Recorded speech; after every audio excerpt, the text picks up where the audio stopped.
Parece una escena de una película de horror, pero a Lee Bin-kai estos millones de cucarachas no le dan miedo, sino que representan su modo de vida. Se utilizan en la elaboración de medicamentos y también como manjar en restaurantes gourmet.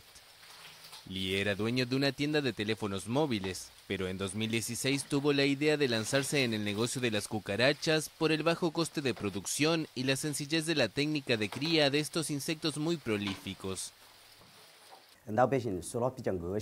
Mucha gente piensa que son asquerosas y solían llamarlos una plaga. Pero estas que criamos aquí se encuentran en un entorno higiénico, comen alimentos adecuados, nada sintético. Alimentamos a nuestras cucarachas con harina de maíz, frutas y verduras. Su valor medicinal es muy alto.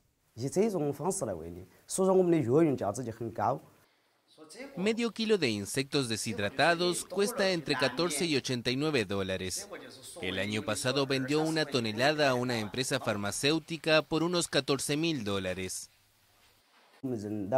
Luego de que las personas comen las cucarachas, absorben sus beneficios, ayudan a restablecer el equilibrio dentro del cuerpo. Todo su cuerpo es un tesoro, incluso sus heces son efectivas. Puedes usarlas para dolencias como dolor de garganta, úlceras y problemas gástricos. Estos efectos son los más obvios.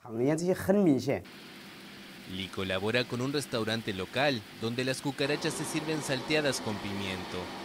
Cada mes se cocinan hasta 30 platos con estos insectos.